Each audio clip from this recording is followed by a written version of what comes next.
So many people there look like that shrunken head from Beetlejuice.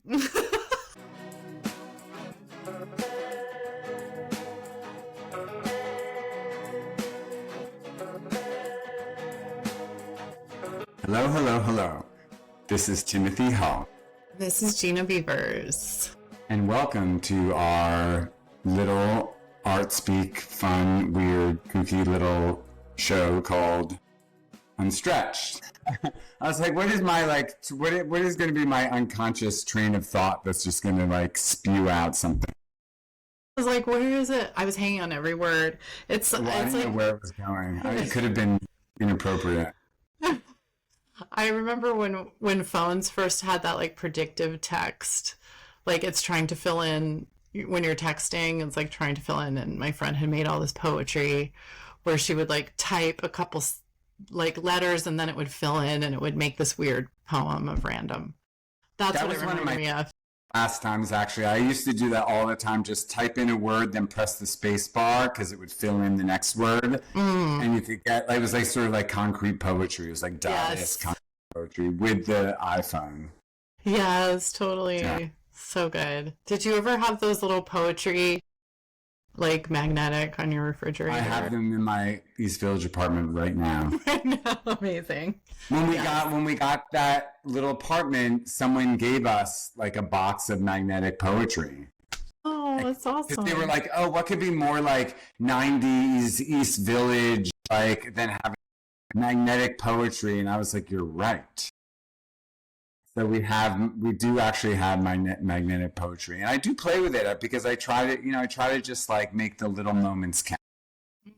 Yeah, it's awesome. Sorry, I miss predictive. Actually, I think the iPhone still does that predictive text, but I guess it's lost its luster. Yeah, it's just always annoying. I feel like it never ever. I could type the same word in over and over again, and it just won't recognize it. It's there was a Luddite group in Tompkins Square Park 2 days ago that was trying to get everyone to trade in their smartphones for flip phone, and they had a whole couple of tables set up and these zines they were giving out, and they were also kind of with the Hare Krishnas but doing a different thing, and I was intrigued by it because I was like, this is fascinating that there are a younger generation that wants to sort of not have the smartphone, not have color screen. They want it, but they don't want to go back to landline phones. They just want to go back to the brick phone, the Nokia or the Motorola phone, which I don't blame them. I mean, if I could wave a magic wand and go back to phones, I probably would too, but I don't think I could fit it into my life. Yeah. Well, and then what happens, not to be cynical, but what happens to the phones that you trade in, the iPhones and stuff? Where do they go? Siberia. Do they sell them? Sorry. But I also feel but that is something that I grapple with because I remember the days of paper maps, and then the days of MapQuest where you'd have to print out the map, or you'd go on the website and write it down on a piece of paper.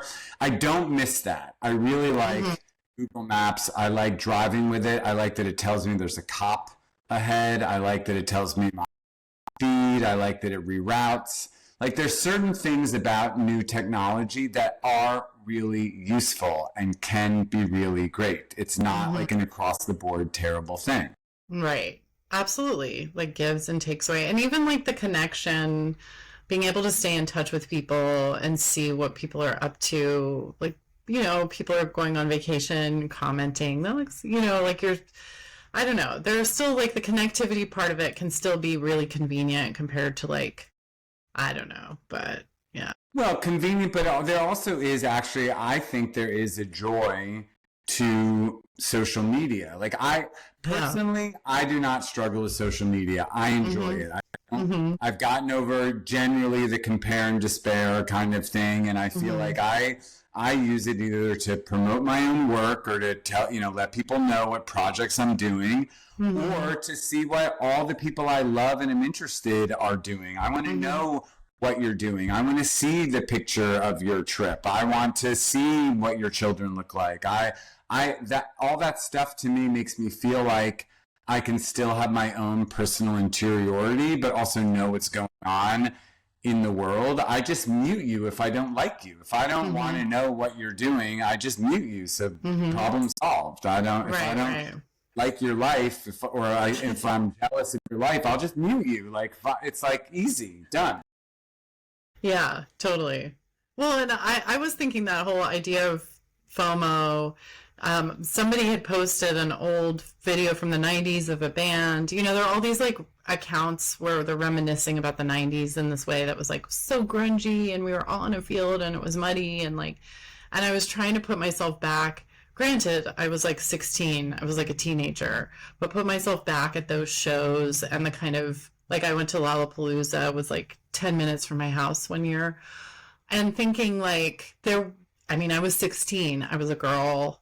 Like, I didn't have access in any way. Like, I was there and I was sort of missing out on, like, any kind of access to these people. I didn't know anything. You know, like, I don't know. There was still hierarchies. There was maybe even more gatekeeping hierarchies. All that stuff was still there. And everybody was so much more remote. Like, you couldn't, I don't know. It's not worse or better, I guess. Absolutely. But, I feel like I live this whole other free-floating life in Italy that I never could have been living pre sort of smartphones and social media. That I have all these Italian friends in the art world and the music industry there that I never would have gotten to know or had access to.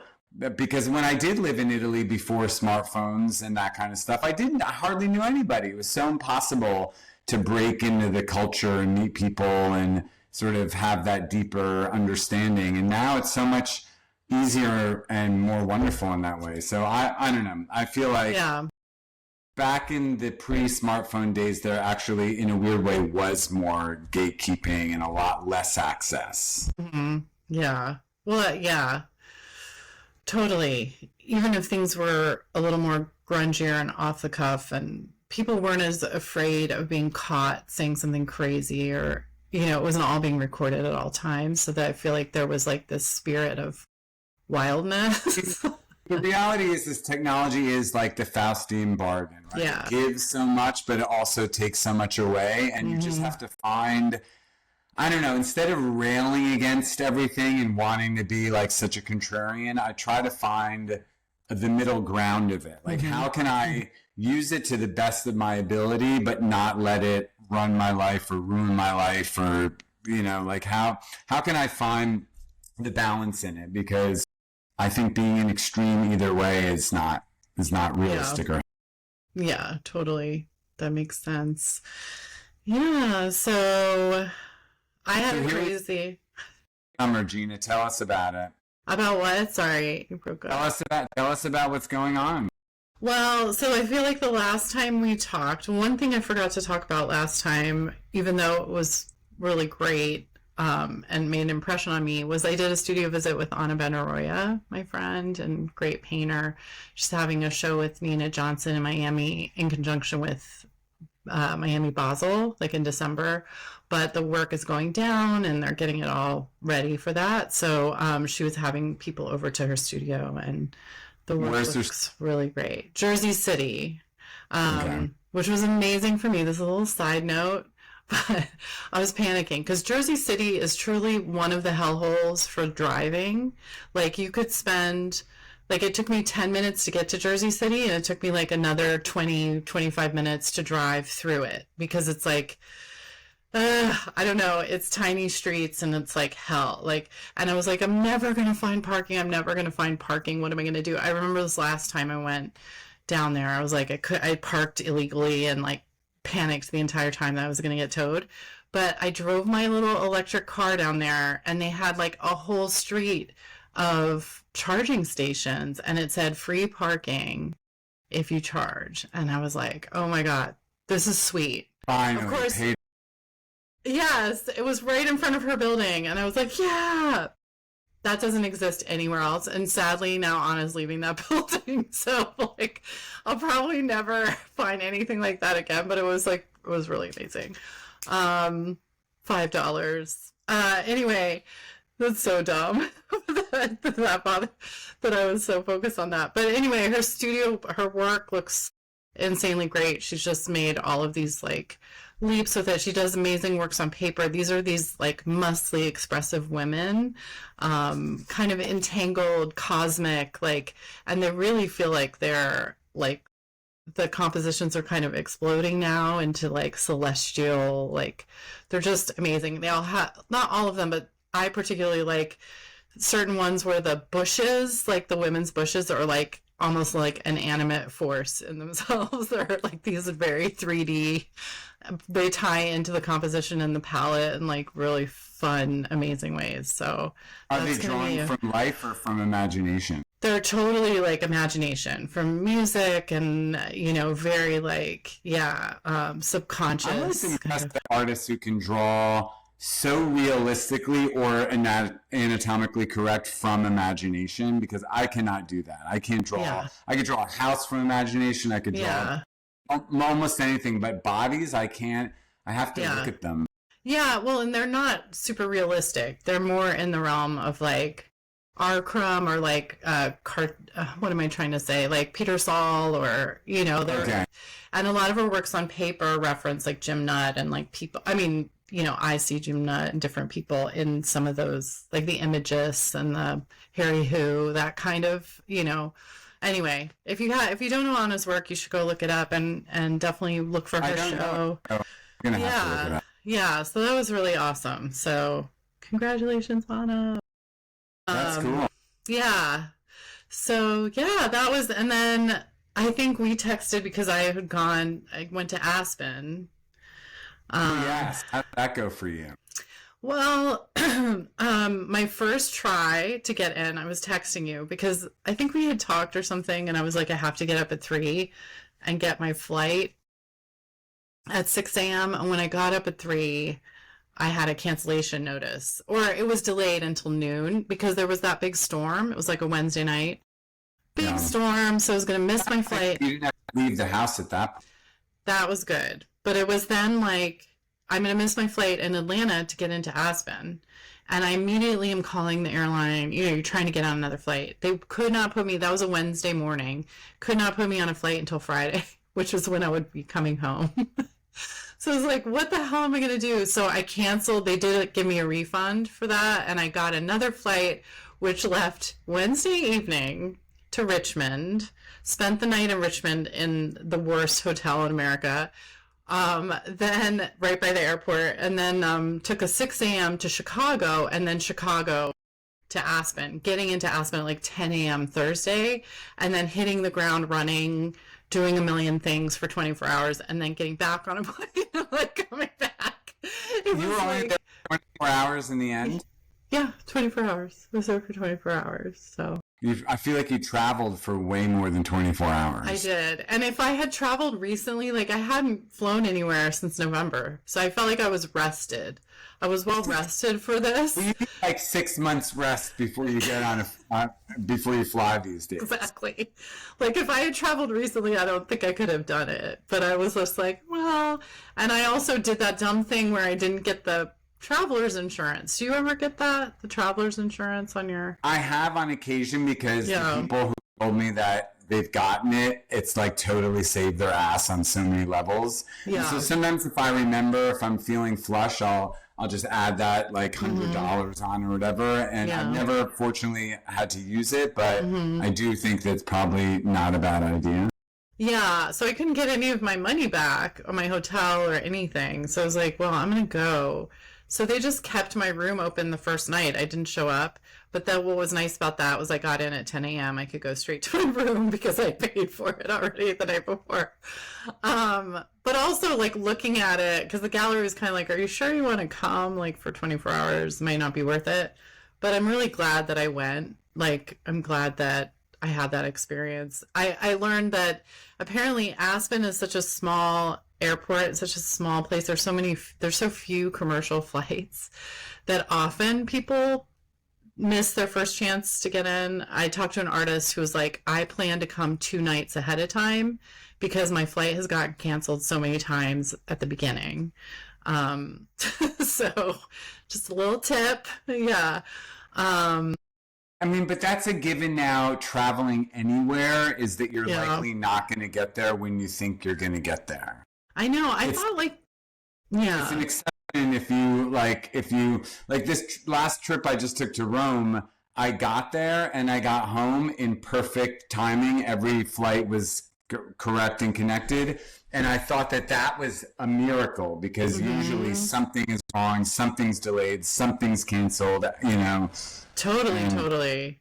I mean, I thought that the way to beat it was to leave at 6 a.m. because they always say, like, you get would out think. first. But there was rain overnight. This is that big storm that, like, so all these flights at Newark were like, of Well, course, the I weather live. right now is so insane. Yeah, It's either yeah. like, yellow toxic smoke or it's some crazy thunderstorm from the depths of hell with Vigo the Carpathian riding a huge wave. It's like you don't know what's going to happen anymore. No, totally. Oh my God. So the descent, like you're on a tiny plane coming into Aspen, you're in the mountains. And I heard later you have to have the pilots have to have a special license to land there because it's so dangerous because you come in this one direction through the mountains. It's like the slow 40-minute descent. And then like when the bumps hit, you're like, you're right at the top of a mountain. Like you look over, like there's a mountain right No, there. And we're like bumping along. like Patsy Cline, Buddy Holly. No, I know. And I'm such a fearful flyer in general. So it was like, holy.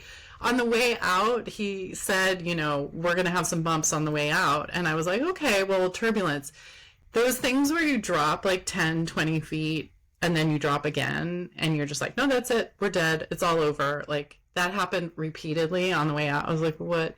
Next time I might fly to Denver and then just drive because it's like 4 I feel like hours. that's, if I ever have to do that, that is, I'm going to take that Yeah. advice. I Yeah. don't need that bullshit. Yeah. But So, did you feel like it was worth it going like as an artist having work at the fair there? Like, did you feel like you met some interesting people or represented your artwork and it was like worth it like in a business way or just in a social mhm. way or both social business way? Yeah, I think those are the same. Yeah, meeting people for sure because you're in this tiny place where the biggest thing, one of the interesting things I learned is that, Aspen used to be like ski destination, that was the tourism, but now the cultural events, the cultural festivals in Aspen have taken over in terms of tourism from the skiing, which is wild. So they have like the Aspen Food and Wine, they have the Aspen Music Festival, they have Air, the museum, they have all these different festivals now, and that's what people come to town for, which I thought was so interesting. So it's small enough that like you're running into people constantly. Like it's Yeah. like you see at all the events, you see artists, curators, you see everybody. So it's definitely like worth it. Yeah, it was Were there a definitely lot of fun. artists there? Because like when I looked at my Instagram related to that, felt like it was mostly art world, like sort of adjacent or like not adjacent, but like non-artist art world people. No, there were a lot of artists. I went on a hike the morning that I was leaving, which by the way, I sent you a picture. I did not get the memo that one wears leggings hiking. I guess I thought we were like going camping or something. No, Because I love you look like West Virginia. I look like an Appalachian grandmother or something. I have like jeans and my hiking boots. I look so out of place. And like at It's the very authentic though. It's very authentic.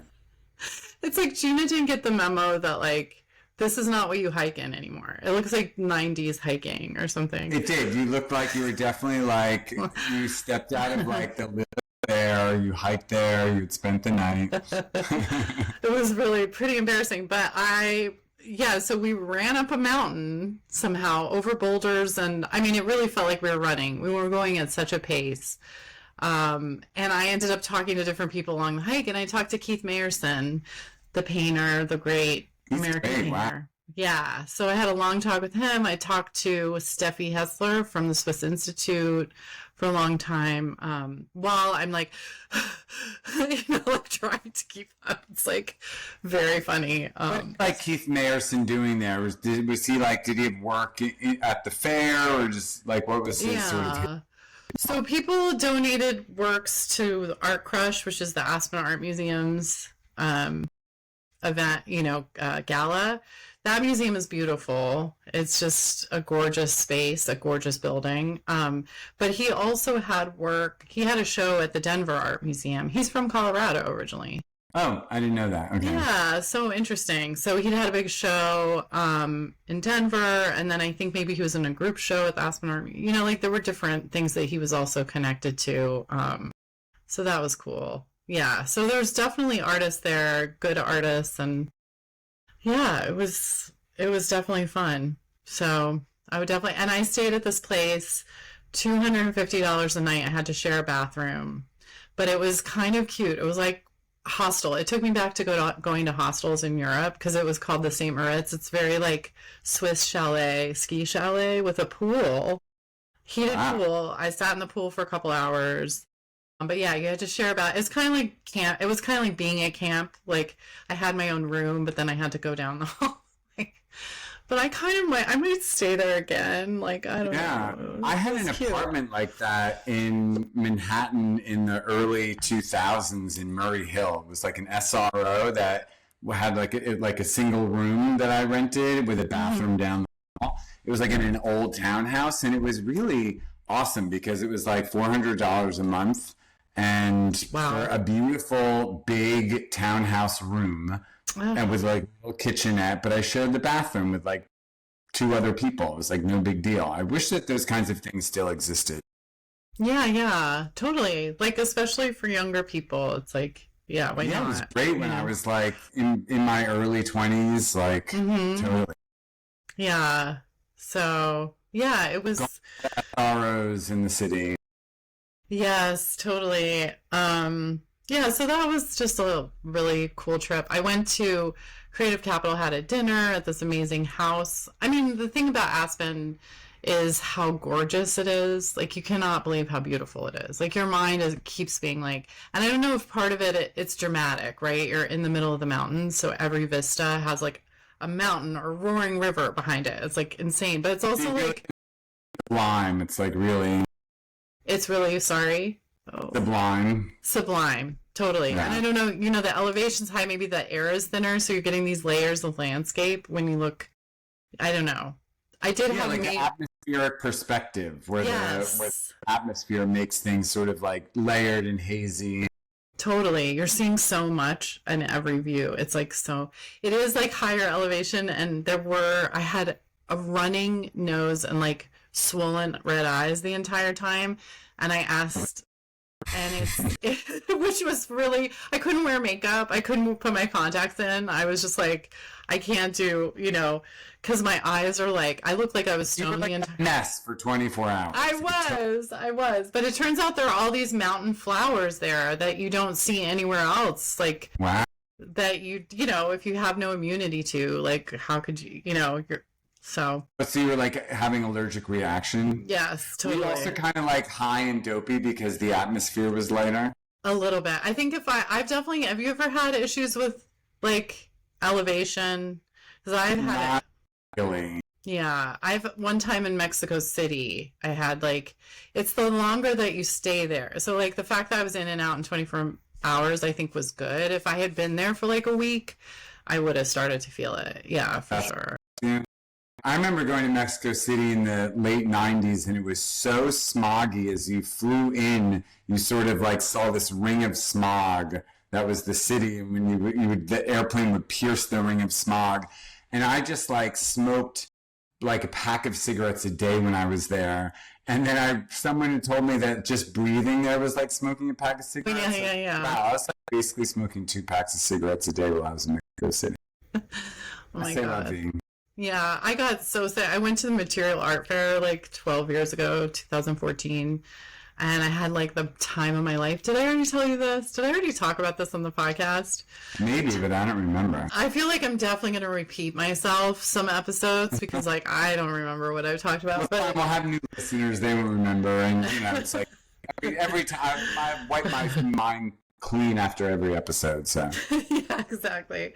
But I went to Material. It was just like nights and days of just like fun and partying and going to these amazing, that anthropological museum in Mexico City is like one of the best museums on earth. Like they have full Mayan temples on the grounds. It's like insane. But then going to the markets and then like partying and drinking a lot and like I was there for like 4 days, and then the last night we had this dinner with all these collectors and like gallery people, and I'm just sitting there at the table and somebody passes the chips over and I'm like, I don't think I can eat a chip. I'm not feeling, and then I'm running for the bathroom. Then it's 24, 36, 48 hours of just absolute exorcist like level, both all orifices, like shitting, like. And I had to get on my flight early the next morning. And thankfully, it let up enough that I was able to like fly home, but it was very touch and go. Like I went to at like 3 a.m, they have these little kiosks that are all like bulletproof glass in the middle of the gas stations. And I went at 3 a.m, like pointing at the ginger ale, like, please, like, yeah, they know what they're doing. They're ready for. They're ready for this American idiot to come up. You know. Yes. And the other thing I remember is my hotel room. It had like a TV in the corner, and I don't know why I even had it on, but like it had one channel, and that channel was all horror movies, like all night long. And I was just like, this is hell. Like, I'm just like, oh my God. Yeah. So my own personal actually was playing bingo at a Seneca casino up in northwest New York State, which was like, I don't know. I mean, playing bingo sounds fun, but so for my father-in-law's birthday, he wanted to go to this like bingo hall. So we drove out to Ohio because he had been fixing our Volkswagen Golf, because I'd hit a deer. And so fortunately, my father-in-law is an auto body guy, and so he fixed my car, which would have cost thousands of dollars, and he did it pretty much for free. And so, but we had to rent a car, drive out there, pick our car up. But he wanted to go to this casino that was out like on the sort of Ohio-New York State border. And we went to this big bingo hall, which was insane. And you pay like $60 and you get like 40 bingo cards, some of which like are huge, like the size of a map with like 20 different bingo games on it. And the woman's like calling out the numbers like a mile a minute. And you got this big stamper, you got to stamp them all. And it is like hell because you got to look at like, 9 different games. You've got like, 25, 30 numbers on each one. You're hearing this woman calling out these numbers. You got to stamp them like this. It's almost like, Lucille Ball on the Bottle Factory, kind of thing, where like you just, like if you miss one, they cascade and you miss them all. And you can't think, you can't talk, you can't go to the bathroom, you can't people are probably sitting there like in diapers because you can't leave the situation because it's all happening so fast and someone we were with was like, oh, are you enjoying this? And I was like, no, this is actually what my idea of like hell would be, that you're like sort of stuck in this like bingo hall and you can't leave. And I kept complaining, saying that I'm never doing this again. It's the worst experience of my life. I hate it. There's no food, no drink, because you couldn't get up to get anything because you couldn't leave or else you'd lose. And so finally, at the end, the last game, the last jackpot, I win it. I'm the winner. And I'm like, I call out bingo, but I called out bingo before the woman had finished calling out the letter because I could see it on the screen before she'd announce it. And everyone at my table was like, no, you can't call bingo before the number has been called. And I was like, oh shit, I don't know what I'm doing. I just arrived here. Like, I don't know anything about the rules of bingo. So I almost didn't win the jackpot. But I did win the jackpot, and everyone was like, oh, the guy who hates bingo and has hated every minute of being here is the one The one who wins. so I felt pretty good at the end because I made back all the money that I would have spent on my car getting that. Amazing. So I feel like here you go. That's amazing. So you said that you had to split it with someone? Did somebody else win? I did also? because there were two people who right after I called it, then someone else called it. Someone else called it. Okay. The jackpot, but it was still pretty substantial. I mean, substantial meaning I won $1,500, which is fucking great. There's nothing to sneeze at, totally. In the Trump era, are you kidding me? In cash, they pay you in front of everyone, which is really embarrassing. And I was like, can I get some security to walk out of here? Exactly. Am I going to get robbed on the way to the... That is so amazing. They want you to gamble it all away on your way out, which I kind of did. I spent like $60 just sort of on the little machines, and I lost it all. But that was my last gambling foray for a long time, though, because I think I talked about it the last time I was doing the podcast. You were gambling. Yeah. I'm twice this year over, done with, fine. It was so amazing because I was there in real time. You were texting me, I hate this game. You're sending me pictures. This sucks. And then an hour later, you're like, I won. I was like, so amazing. So amazing. So happy for you. I was like, holy shit. I know someone who won big. I mean, I'm sorry. Anything over anything over $100 is like a miracle. I agree.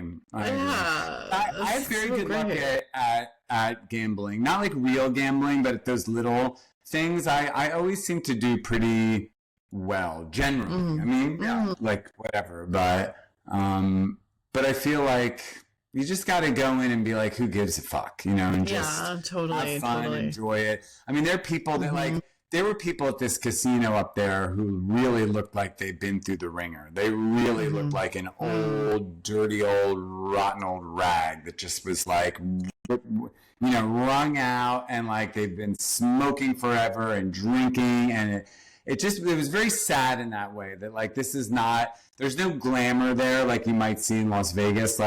And I've never been to Las Vegas, but I understand that there's some glamour there. I mean, I have watched Hacks. And there's no Deborah Vance up at the casino up in upstate, far upstate New York. Definitely your worst stereotype of what, everyone, there's so many people there look like that shrunken head from Beetlejuice. I would say that's the look. The look is this shrunken, shriveled Beetlejuice head who's smoking, and drinking through a straw, and is just wizened and dried up, and just is hitting a theater bar for a pellet, and so I go there and I'm like, okay, there, but for the grace of God. Yeah, totally. That's funny because I was thinking I went down this whole rabbit hole because Aspen, I meant to say, you landing, not to go back to Aspen, but I'm going somewhere with this. You land, it's a tiny place. You feel like you're landing on the moon. There's all the cars are 4x4s. And then you look over and there's 100 private jets. So it's like the most insanely weird wealth equation. The richest person is middle class in Aspen. The only good thing, I mean, the Hermes looks like a log cabin, the Hermes store. It's so, but the only good thing about it was I ate really well. I had all my dietary preferences, my gluten-free of the, because I'm celiac. And I had such a good wine. And I was like, you know what? Honestly, all the times that I've gone hiking or camping or gone to the Grand Canyon or any kind of Americana stuff where you're going to get the Smokey the Bear vibe, right? But you're also going to get the a 400-foot American flag and the Screaming Eagle and all the Don't Tread on Me t-shirts. It was kind of nice to be in nature and have good, it almost felt like Europe. I sound like such a snob. No, You know, you sound like the shadiest snob I've ever heard, but it's fine because that's why luxury is nice, and that's why people like it yeah, I because just like, is it so terrible to have like some good food and some good wine and in beautiful environment, like where it's not overrun with like tourist bullshit. And it doesn't have to, I still find the charm and all that. Maybe I find less charm now that I live in the suburbs. Maybe I found more charm when I was going from the city to like the middle of nowhere. And now that I live in the suburbs, I'm still, I just, yeah, just even for like a day. It doesn't have to be all the time. It was just like a nice little thing. And I remembered, it reminded me that one time Keith and I had gone tubing, just a whole long story, but like we stayed at this place called Cove Haven, which is one of those romance hotels, like honeymoon hotels in the, is it the Adirondacks? it's like the beautiful Mount Airy Lodge. Is that? Oh, I don't know that. Yeah. This was like, yeah, you it's know. like that. Well, those ones where you take a picture in like a champagne in a champagne glass. Yeah, that's the beautiful Mount Airy Lodge. They invented the Yes. champagne glass bathroom. Yes, totally. So we stayed at Cove Haven. It was at one point it was owned by Playboy. Like it was like, and they had like comedian. It was like hot and cool in the 70s, kind of, who knows, like heart-shaped beds, Like- heart-shaped tubs. Yes, the whole thing. And they had this incredible bar, this like heart-shaped massive bar that was like the most beautiful thing the tackiest, most beautiful thing I've ever seen. And the whole experience was like tacky and insane and wonderful. But then we had to like eat there because that was we're like, all right, well, let's try the restaurant. And it was the most god awful, like, but also expensive. Like you're paying like way too much money to eat something that you'd rather just like, I don't know, just chew on a shoe or something. It was like the most god awful, all white tablecloth, everybody dressed up. We have a waiter coming over and he's just serving us slop. And I was just like, I mean, these are these things where it's like, can I get a little bit of like, I don't know. I'm so snobby. So growing up in the New York region, when you would watch like Channel 11 TV, like in the morning and during the summer, on repeat would be an advertisement for Mount Airy Lodge in the Poconos. And Poconos, that's where it was. Yeah, they had the most catchy song. Their commercial was so catchy. And the imagery was so like yuppie paradise. It was like, beautiful women playing tennis, hot dudes skiing, gorgeous young couples enjoying gourmet meals poolside. And like Mount Airy Lodge had this like whole mystique, and growing up, you thought, well, that's what adult life is going to be like. I'm just going to be going to these like glorious luxury resorts and like looking beautiful in a swimming pool and skiing and tennis and golf and dancing all through the night. And it really made a big impression on me and everyone of my generation growing up in the New York region, so much so that I recently posted something about Mount Airy Lodge and a clip from the old commercial, and I got dozens of responses of people who grew up in the New York region who were like, oh my God, that's what I thought adulthood was going to be like, the Mount Airy Lodge. And it turns out it was all just like a fake, it was all just sort of like fake bullshit. Like it was actually really shitty. The food was terrible. It was, maybe it had like a few years of, being like actually nice, but then they ended up tearing it down in like 2000 because it was so like down on its heels. So, but that's sort of a badge for, I think, the 80s yuppie dream that then was not filled in like the 2000s or like the financial crisis, just like wiped all that kind of fantasy away. And so now like, you're 45 plus years old and you're like, where's my Mount Airy Lodge? Why does that not exist? I get to go to the Mount Airy Lodge and it's a Yeah. No, now it's the over 55 community and they're like doing all those things like the But tennis, now like it's the like, the White Lotus, like it's actually, if you really want a oh yeah. nice resort experience, you have to pay $25,000 for a week. And, no one can afford that. And so Yeah. they just keep, society keeps raising that bar way higher than what, Yeah, so you gotta yeah. like live in your own, the Mount Airy Lodge of your mind. So like Yeah, that's like totally. when I'm like in my backyard, I'm trying to Mhm. like live in my own personal private Mount Airy Lodge, That's where amazing. all you have I to think bring is your love of everything. That's all you totally. had You to can bring. That's all you no, had to bring to totally. the Mount Airy Lodge was your love of everything. With the everything. Oh, that was the tagline. Yeah, See, I'm gonna I post it because people will love it. It's beautiful. totally. I think it's so sad that they tear those places down. Like they should be like in the National Register of Historic Places. Like I'm sorry, Cove Haven, which is also in that area, should be like they had crazy comedians like in the 70s, like all the hottest comedians like performed there and musical acts and like why can we Yeah. not preserve these places? I will say that they had like an indoor mini golf thing and it was these old like sort of versions of Mickey Mouse, something between a Paul McCarthy like Fever Dream. Is that right? Paul McCarthy. What am I saying? Is that the artist, or am I saying Paul McCartney? Um, who's the LA artist who makes the really gross like butt plugs and Paul McCarthy? Yeah, I love the butt plugs. Big Santa Yes. butt plugs. Totally. I didn't mean to say gross, but you know what I mean. Like that and also They sort are. of like You stick it up somebody's butt. If that's the definition of gross, I'm sorry. well, I was also thinking of all the stuff he does with like all the food and like it gets like really messy and gross and like intentionally. That and Mike Kelly, these like sort of knockoff Mickey Mouse like figures that were used for mini golf, and they had them all crammed into this room. And Keith and I played golf with these absolutely rusting, paint peeling off, terrifying like but kind of wonderful in this it was only the two of us in this giant hall with these like creepy ass metal. Yeah, it was insane. So That's when I'm it sad. I really hope works. That's when like kitsch, hits it right. totally.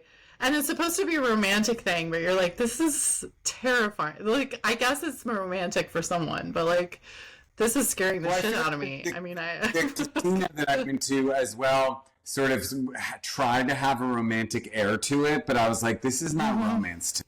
The stale smell of smoke and like, yeah, weird, like an old lime is not my idea of romance. that's not your. I think it's just they hope that you drink so much you get romantic. They don't even actually give you, you'd think that they'd be giving you free drinks or giving you like Oh, really? snacks. They don't give you?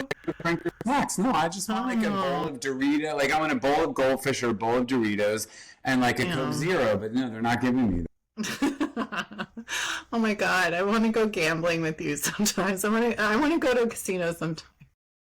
I mean, we'll do it. We'll definitely, I mean, It it's fun sounds fun. enough I will go again, but I'm absolutely, I don't like to, losing money is not a policy I have, so I don't really like to, Yeah. I'm not going to, You only win, Tim. exactly. I'm like, I'm a winner. I just, win-win. I'm like Donald Trump. I'm so tired of winning. Oh, winning. So exhausting. Anyway, what did I break? Is that my I breaking news? know. Yeah, but is that my fault or your fault? No, it's probably my fault because while I do the podcast, Yeah. Corey talked to his friend in Spain on the phone. Oh, And okay. he's using up the internet. I I'm see. using the internet. Yeah. My internet connection has to fly across like a whole lawn to get over here from our house. Oh, right. So it's catch can. So I'm sorry to our listeners. Breaks Yeah, up, no. but you know what? I don't have good Yeah. Wi-Fi. Don't have cell Totally. phone service where I live. Like even though I live an hour and a half northwest of New York City, I may as well be living in Saskatchewan, Canada. Like there's no like cell phone service here anywhere, so I have to rely on Wi-Fi for everything. But the minute like I go away from my house, I can't use my cell phone, so don't call me, can't text me. Speaking of that, people called me after I said that I wanted to be called on the phone in the last podcast. They did. Oh my Paul god. called me right away. I couldn't answer because I was in the middle of gambling. I was like, Paul, I'm actually in the middle of winging. I can't do anything right now. I can't even pee. Oh my gosh, that's amazing. Maybe he was your good luck charm to like win that 1500. It all linked up. Yeah. Well, yeah, the internet. I was going to ask you because for like 2 months, I'm going to be in the Headlands in San Francisco and Sausalito in the park there. And I'm like, do we think I'm going to have good internet or bad? Because like on the one hand, it's Silicon Valley, right? On the other hand, it's a state park kind of with nothing around it. So I can't tell if I have good internet, but hopefully the place where you're staying, it's because it's like a residency, will have good we'll Wi-Fi. have good internet. Yeah, so we'll see. That will be a weird. You might not get weird cell one. phone service. Yeah, I know. Is that possible though? I do. My impression from like being in touch with everybody there is that they use apps and like they're way more digitally advanced. I feel. I mean, everybody in New York is digitally advanced, but there's like a reticence about it, and I don't think they are worried about that in the Bay What do you mean Area. digitally advanced? I don't know what that means. Am I digitally advanced? I don't know. Sending me links for little download this thing and then you'll be in the calendar and then this will populate and then this will, and in a way that's like very, very comfortable, in a way that you would not expect from residency on the East Coast. And I was thinking it's possibly the Bay Area influence of like Silicon Valley and like being sort of native to all of this. I don't know, but I just did feel there was a vibe there. With all that technology because I don't get cell phone service. Oh yeah, yeah. No, totally. Like, what are you supposed to? Yeah. So, so we shall see how that goes. Well, I just wanted to say, because it popped into my mind, something I wanted to talk about was how very, very, very, very, very, very, very upset I am by the death of Francisco Cordero, who ran Lubov Gallery. And I just want to like take the moment to say what a really amazing, charming, weird fellow he was. I loved him. And even though I never showed with Lubov, for at least 6+ years, I would go in there almost every show. And he was almost always there and was always very accessible, very chatty. We became good friends, shared a lot of great ideas about art, talked about artists, shot the shit, smoked cigarettes. Like, he had an environment, he created an environment at that gallery that was definitely the kind of like boho chic that you fantasize in New York City, like a small little New York City gallery is like. And he also always sat at this little teeny fold-up desk that over the years got like grungier and dirtier and grosser. And up until just the very end, he was always sitting at that grungy little teeny white desk with his laptop and like a mouse. And I have some great photos of him that I'll post of like sitting at this little teeny desk. And even when he had moments of great success, he never upgraded the desk. Like he always kept, like that's something I always admired about him, is he always sort of kept it real in the sense that like, I think that was how he managed to stay in business for so many years on a shoestring and doing weird shows, was by not like getting money and then blowing it on like a big fancy glass desk or, expanding the space in a crazy way.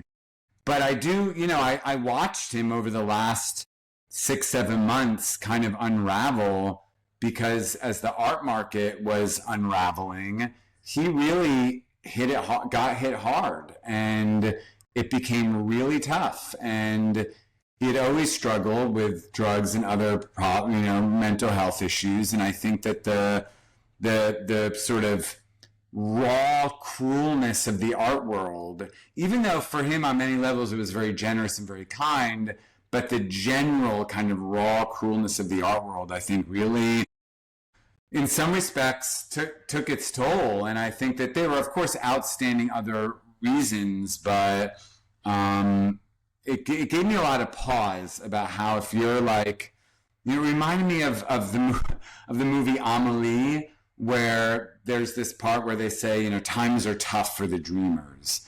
And I was thinking of like how that's something I've been thinking a lot recently, is the people who are the most sensitive, who are the most dreamy, who are the most sort of kind and creative and you know, there's just the permeability of emotion, are taking the world tough right now. It's tough. Yeah. Yeah. And it's tough for everyone, but it's definitely tough for some, more some than others. Yeah. And I just wanted to acknowledge that he did a great thing. He was a great creative person.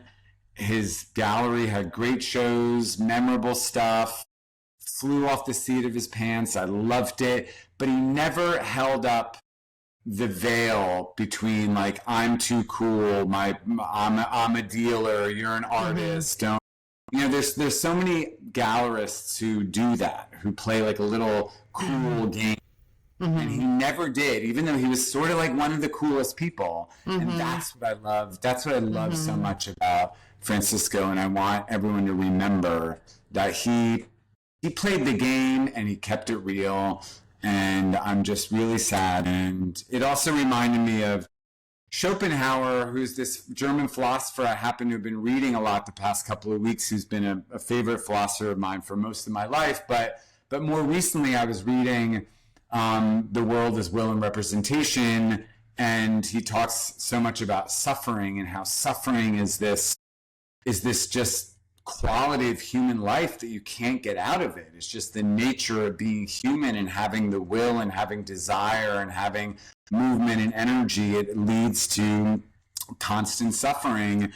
And I felt like when I saw that Francisco had died, my sort of knee-jerk reaction was, well, Schopenhauer is right. And not in a cynical way, but in a way that we need to acknowledge that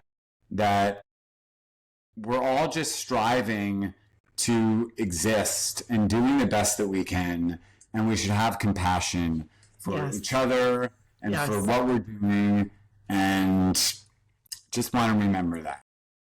Totally. I think that was beautiful, a beautiful remembrance of him. We are, a lot of us, like really sensitive. We were saying like wearing your heart on your sleeve and being open, and you know, that's part of making art, is like allowing yourself to be like that. You have to be like that. But then this idea of, there's so much bullshit. It's not only the art world, it's like, it's the world, it's the social media world, where you see people like being terrible to each other online. And like, believe me, I have trolled and been a troll in a previous life. Like, I've done that. When social media was first a thing and politics I was deeply involved. So I'm not saying, but like, you just see a lot of like casual cruelty, the way that people like, you know, it's just like, we just have to try to be nicer to each other. You know, like we're just being sucked into this. And then all of the power games are such bullshit in the art world. It's like, I went up, you know, here I am saying like, you know, I had a great time in Aspen. I met all these people. I did have a interaction with an artist where I went up and talked to them, and they acted like, why are you talking to me? I'm a much bigger artist than you. Like, get the fuck away. You know, like, just did have an interaction like that, where I was just like, you know, I tried to look at it from the other hand, where it was like, do you really want people coming up to you saying how great you, I mean, like, I was, not everybody wants someone to come up and be like, hey, I love your work. Like, you know, like, I get it, fine. But I was just thinking, like, is everything that we do in the art world, like, is it worth, are the power games and the careerism and all that stuff worth being shitty to people? Like, is it, and it's not just because somebody was like, I'm more powerful than you. It's also because, like, you know, we're in this world, we still have to try to, I don't know, I made it my mission to try to be as kind as I can just so I can live with my, just so I can like navigate this world and not, I don't know. To a large measure, humans are very status conscious people, very insecure. They want power over other people. Mm-hmm. The art world is no different. And so there are always people in the art world who sort of act like they have some higher status, or they're in a more rarefied level of the art world, and they want to act like you don't exist, or they pretend like they don't remember your name even though you've met them 10 times. And there's so much of that. That's one of the hardest parts of navigating like the art world, especially sort of the New York art world, is that so many of the artists were kind of nerdy, weirdo people growing up who were excluded. And so the minute they get power, they start to exclude, or they use that as like a form of exclusion. And I mean, a lot of people grow out of that, but there's, a lot of people don't grow out of that. And, as long as, I don't know, one thing I mean, people coming up is fun, because I feel like since we've been doing this podcast, like people come up to me when I'm at an opening or something, and they're like, "Oh, I love the podcast. It was so interesting what you said." And I love that. Like, that's fun. Yeah. That's a fun part of doing this is putting something out in the public and having people respond and want to talk about it and have a dialogue. Yeah. And so, but you never know if you're coming off as snobby. Maybe somebody's like, "Oh, Tim Hall, looked at me cross-eyed and he's such a snob." Yeah, or like maybe she's coming off as an ass kisser. Like if I came up to someone like, "I like love your work," like nobody's required to like, but it's just not what I personally like. I love people coming up to me. Thank you for saying hi. Like, it's a lonely ass world out here. That's reality. It's a lonely ass world. Yeah. I used to have this thing at art openings where I was like, I wish there was just a sign, like, all the people here alone, line up here and start talking. Like, because I'll just like talk to anybody. I don't care.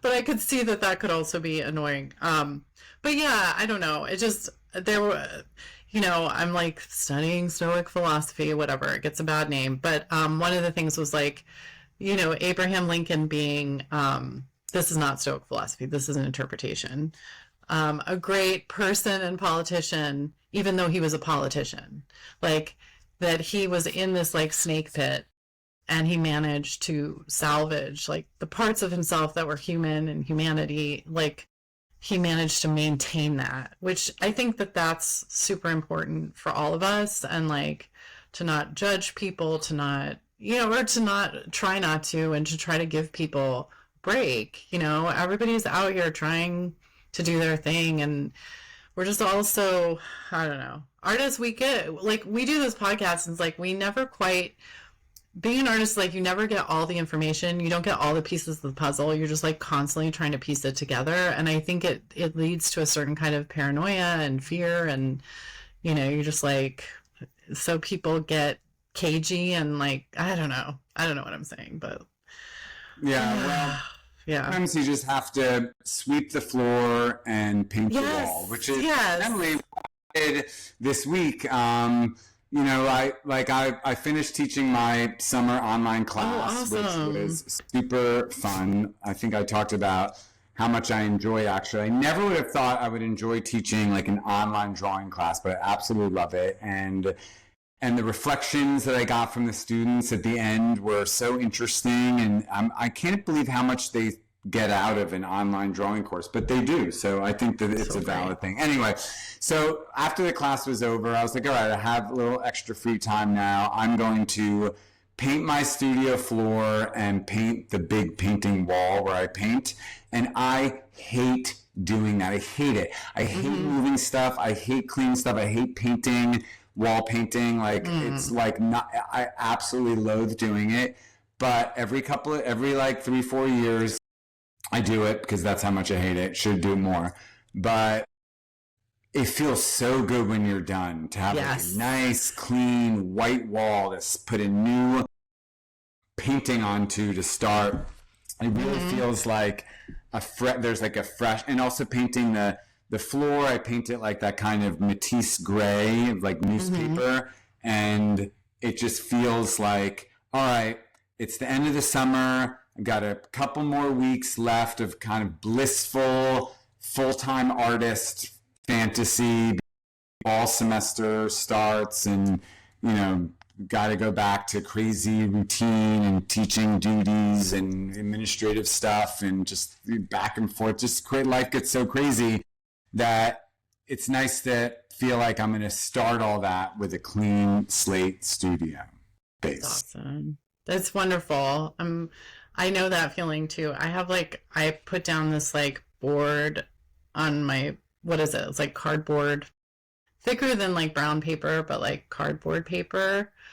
And it's so dirty, and I need to take all the furniture out and like put down new I have to do it. It's like every morning I go in. Idea than painting, actually. I like that idea, because then you can just put down new, and it's like new, yeah. But every day I go in there, I'm like, it bothers me. I like feel like I can't think. Like I need to do this and I'm having studio visits the beginning of September, so I'm like, I have to do this before then. But it would help me so much mentally, but then I just like keep putting it off, feeling overwhelmed. Well, I also went around and I kind of cleaned up my studio in general. Like I organized all these like loose papers. I have all these like cut little collage pieces I cleaned up. I organized my paints. I just was like, I need to spend, because I don't like to do that during the busy time of the year, because I want to be working. I don't want to spend a day or two, and I usually clean and organize as I go. I'm not a messy artist. Like and my studio is not like Francis Bacon's. I was going to bring him up. Yes. Yeah. I've never been that way. I can go. I can work on a painting all day in my studio and wear my regular everyday clothes. Interesting. Yeah. Even if I paint a little messy, sometimes I get a little messy. I still am like, it's controlled enough that I don't. Yeah, that you don't. Yeah, that's interesting. But after a few years, dust and crap really starts to settle, that you need to like keep it all up. And, Quentin Crisp, the great writer, said that after 3 years, dust stops accumulating, so you can stop cleaning after 3 years. But I don't think that's true. Grey Gardens would like beg to differ, I think. Like other things start happening, like raccoons moving in, and but just to have like a clean space to do some clean work is good. Like speaking of clean work, I went to Bortolami Gallery to see Caitlin Keogh's solo show in their space there, and her work is so tight. I love it. Like I'm sure there's other people who might criticize how like tight it is. Like it's just like so deftly executed in a way. It almost feels like a little angel with a little brush came in and just did it. But that's what I love about it, because actually you look at some of so she had this series of very contour drawing of roses. They almost look like those like great Ellsworth Kelly contour line drawings of flowers. That's what they're kind of reminiscent of. And if you just saw them in a photo, you might say like, okay, it's a beautiful contour line drawing of a plant. Like I've done that. Ellsworth Kelly did it. Like it's beautiful, but whatever. But when you see them in real life, you go there, the surfaces of her canvas are so beautiful. First of all, they're like luminescent in a way.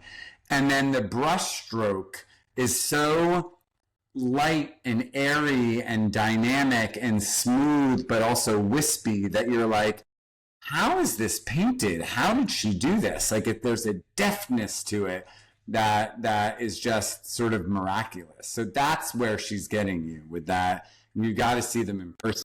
Yeah, I want to see it. I love her work. And then I like her, like you said, like pattern and a weird like juxtaposed image like on top of a pattern, because that's the kind of like image bullshit painting stuff that I really like to do. Is like, what does this weird image have to do with this other image, or how is this pattern relating to like a part of this image, and giving you a lot of like mind tricks to think about and make you think about like painterly space and layering of space and the relationships of images. So Caitlin Keogh is definitely, I definitely put myself in a sort of school of thought that she's in too, of how So cool. the image operates on a canvas when you're working with multiple images, how lines operate, how, you know, space just kind of like works with surface and brushstroke and image and history and ideas all sort of layered up together. So I really liked Caitlin Keogh's show Porcelani, but it's closed now, so no one can see it. No.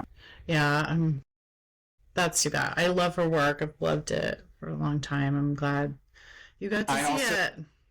I also went to the Klaus von Nixhagen gallery, which had a group show called Tech, which was all about artists working with textiles in some way. And I was really intrigued by Travis Boyer's paintings on velvet. So he paints on and behind a velvet, and like the paint kind of seeps into that surface, and you get the weird texture of velvet, which if you look at a photo of his work, you might not know what you're looking at. You have to see those in person, because the way the surface is only visible in person. There's a real living tactility to that painted velvet that in a photo just, I mean, it looks cool in a photo, but you really know it.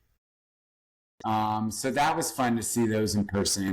I loved the work of Sohaila Kayud, who's an Iranian-American artist who was using embroidery to make like weird mystical Persian imagery, like sort of like fantasy imagery of strange animals and sort of pastoral scenes, but using very colorful embroidery into what looks like painting from way afar, but when you come up close you see that there's like this intense, beautiful embroidery to it of this like mystical, weird Persian imagery. So that was really kind of a beautiful thing to see. So I felt like a lot of the work I saw in the past week was very surface oriented, which of course is a preoccupation of my own. I'm always fascinated with how I can render a surface with texture in a repetitive way to sort of play with light and space. So that's what I was peeping in Tribeca. So cool. I remember when you're describing those that I went to the tarot show at the Morgan Library. Have you heard of that? Oh, I was dying to see that. How was that? So good. I went and I was able to go with Keith.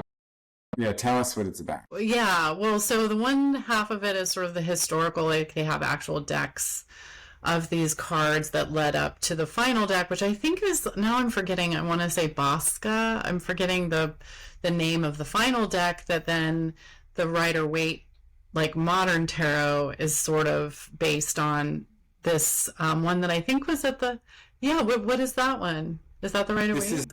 This is the Rider-Waite deck. Oh, cool. By Arthur Edward Waite, with the drawings by Miss Sybil Waite or Arthur Paula Coleman Smith, designed by Paula Coleman. Paula Coleman Smith.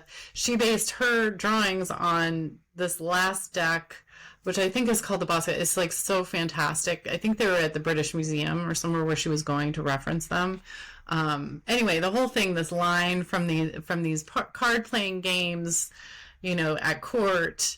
I mean, and the cards themselves are like ornate gold on one side. I mean, they just so spectacular, like illuminated manuscripts.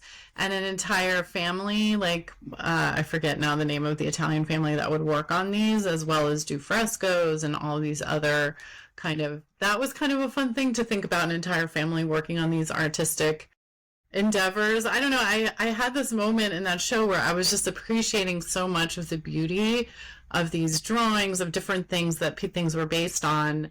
It works on paper.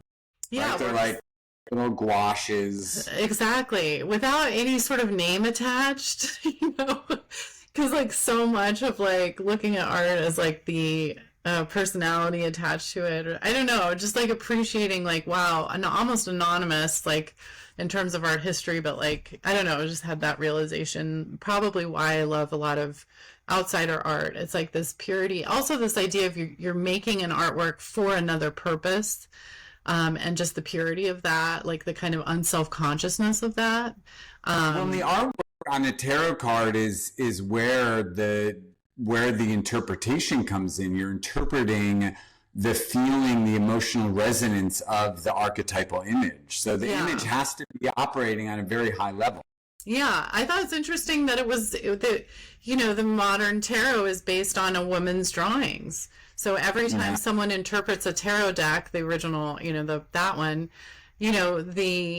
all of the impulses are coming from a woman's hand, like she did they this. Put the emphasis and the primacy on the Rider-Waite tarot deck as the kind of like archetypal tarot deck of the modern? I mean, not really. They show and then they have a whole section of artists who have done different versions of tarot, so they had like Chris O'Feely, they had like Dorothy Ione, they had different people that have referenced. They had Jess. Do you like Jess? No, I love Jess's work. I love Jess's work. I feel like I never see it in person, and when I do, I'm just like, so struck. They have a beautiful, and I think it's called, I forget what the name, but it's like the name of one of the cards. It's like a large collage. If people are listening and they don't know the artwork of Jess, look him up. It's no other. It's hard to look up because that's like a very sort of basic name, but look up like Jess, disco artist, or you can, or Tibor Denage Gallery shows a lot of Jess stuff, and look up Jess. Very important artist. Sorry, breaking up. Gina, did they show the Mother Piece tarot deck? No. I don't know that one. So the Mother Piece tarot deck is one of my favorite tarot decks, and all the cards are round. And they all show like indigenous women doing like all kinds of wacky things.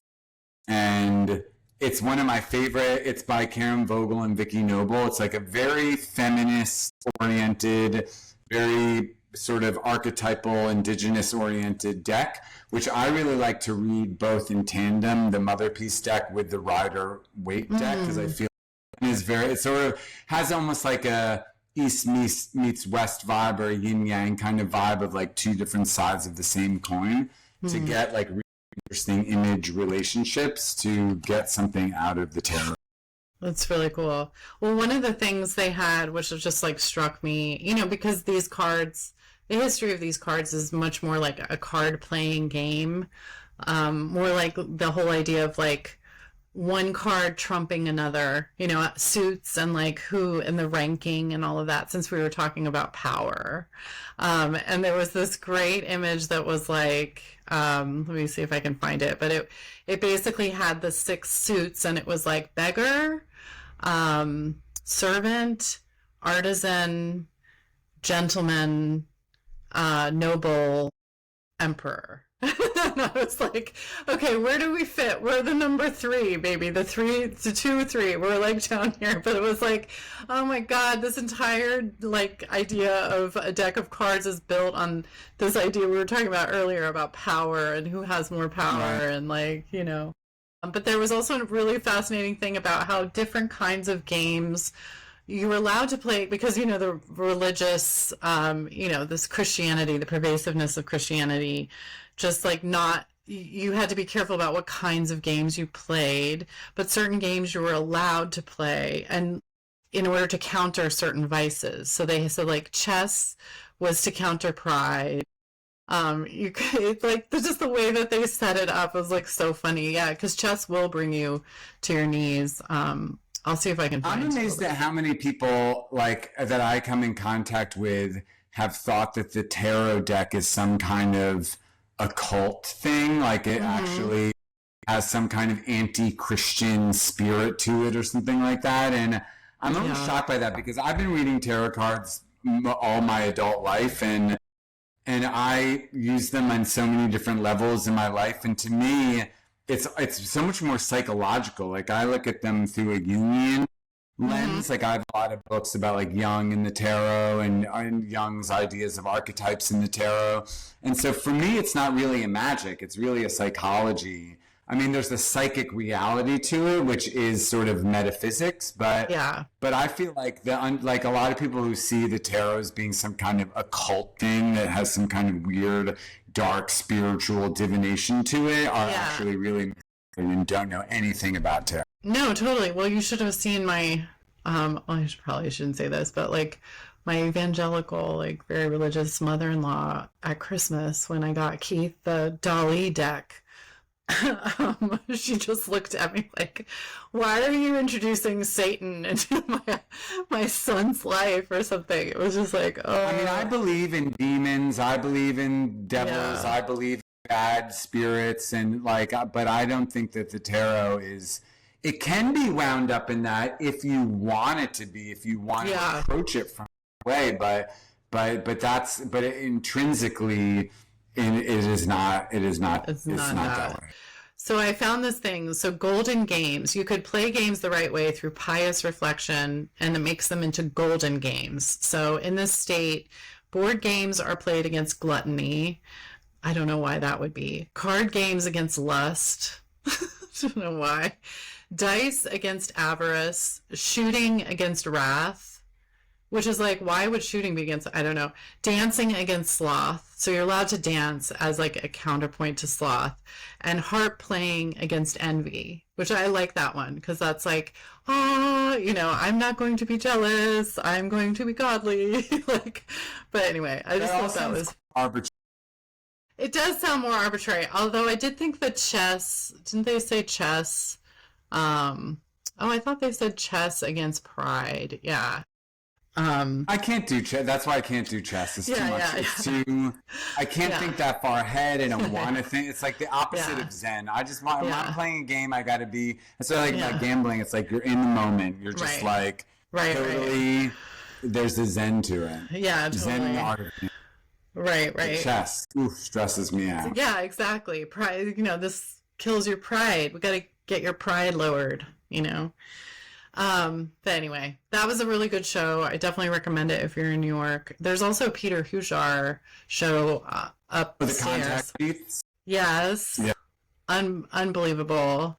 So much fun to look at. So many great things there. So. I saw that movie, Peter Hujar's Day, which stars Ben Whishaw, and he just like talks about like his whole day, which is so great to think about. Like, actually, how does an artist spend their whole day? And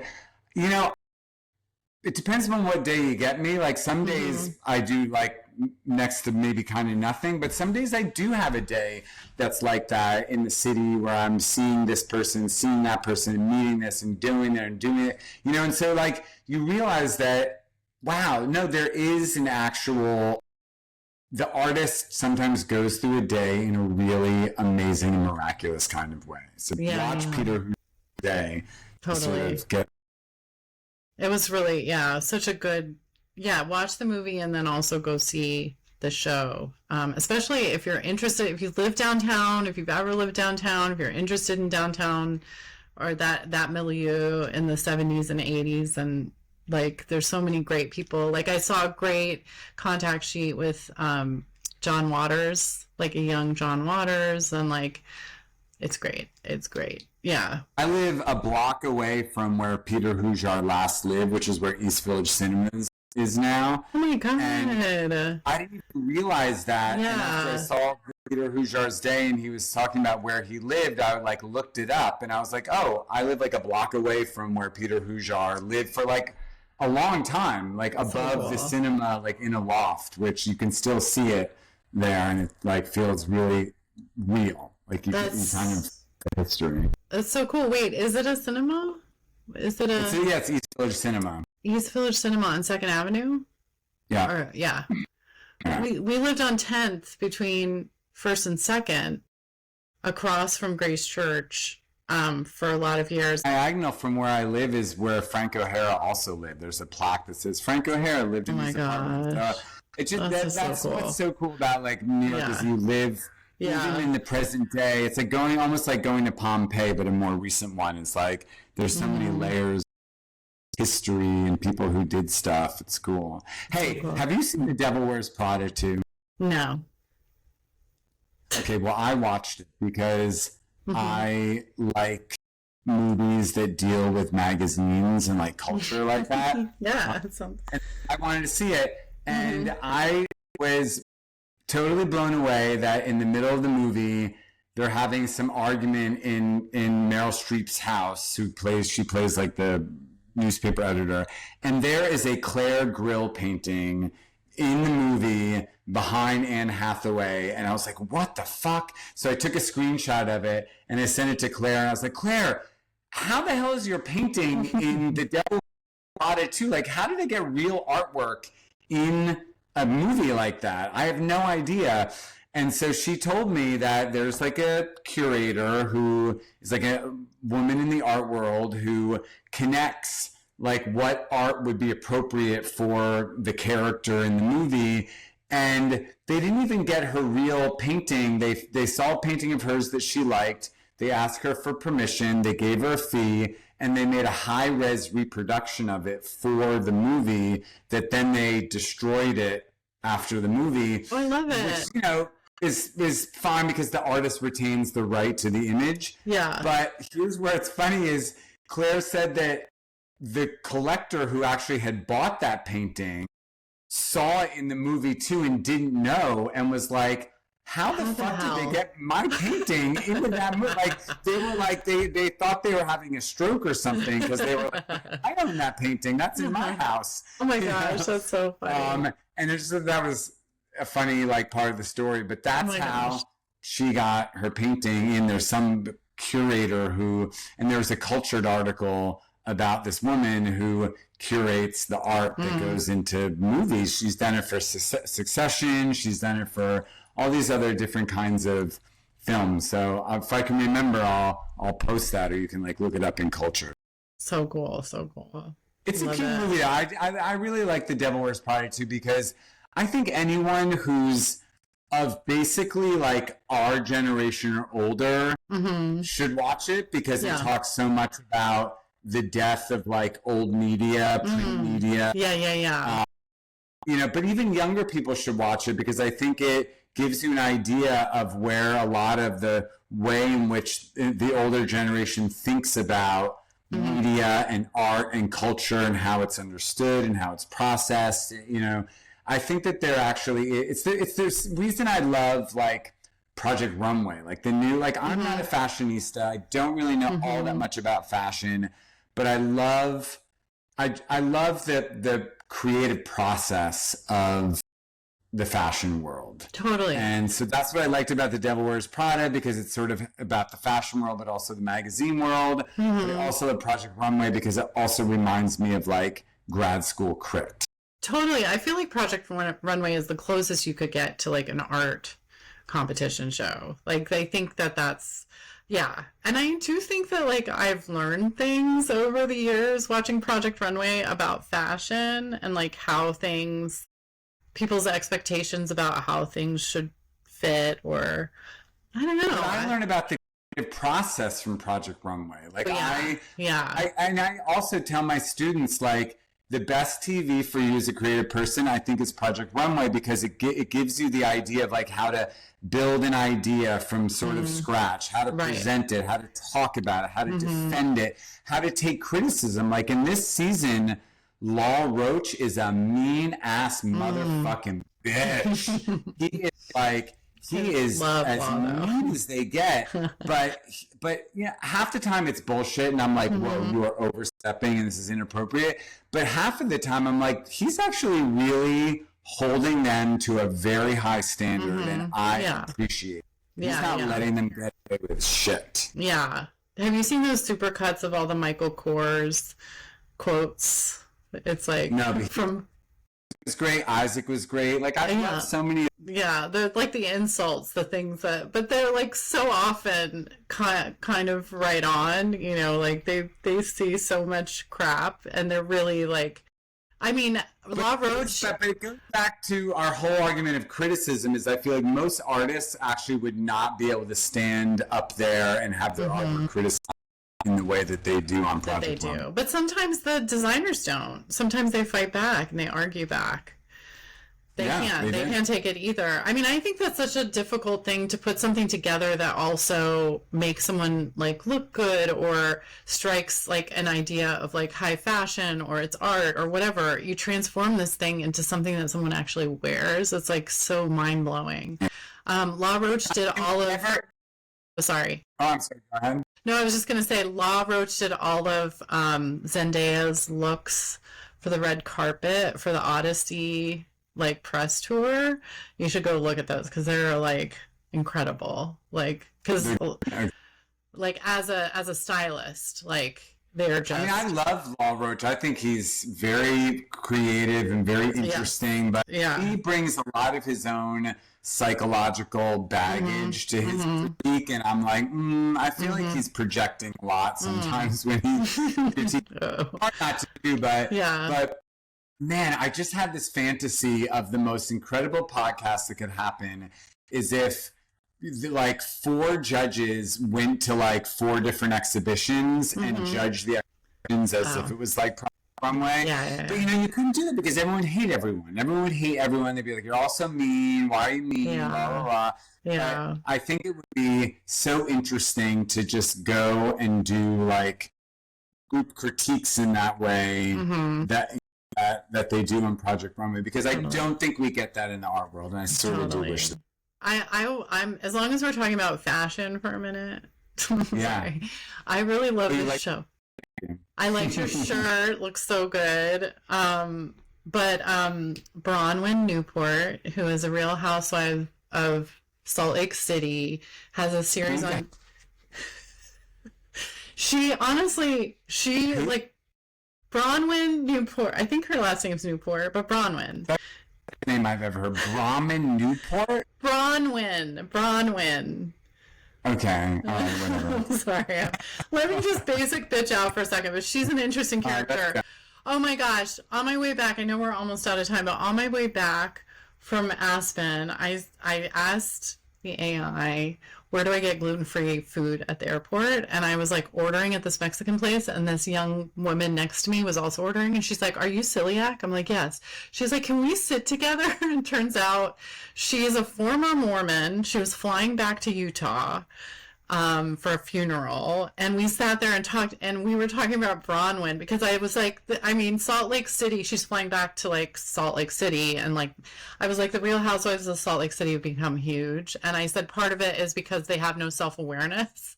Like the New York girls, the LA girls, they all know, like they're so self-conscious because they live in, but I think part of it is like Utah is a different beast. Anyway, Bronwyn is one of them. She dresses wildly. Like on the show, she wears absolutely insane. I'll send you some pictures of her and like incredible fashions. She has a show on YouTube. It's like 30 minutes where it's called Walk In, and she goes into different people's closets. So she does Christian Siriano's closet. She does Betsy Johnson, the designer, who was like, she said Betsy Johnson was somebody that she could wear as a Mormon girl because it was like fun and exciting, but it was like modest a little bit, you know, like, anyway, I really love her series. I love her YouTube series. What can I say? It's good. So it's like 30 minutes. You can check them out. I don't know what this has to do with art, except that it feeds my art, you know, it feeds my like joy. Yeah. Anyway, that was a long-winded story, and we should probably go. Yeah. Cool.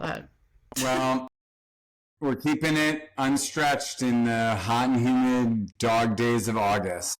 We're doing it. I'm still working and painting.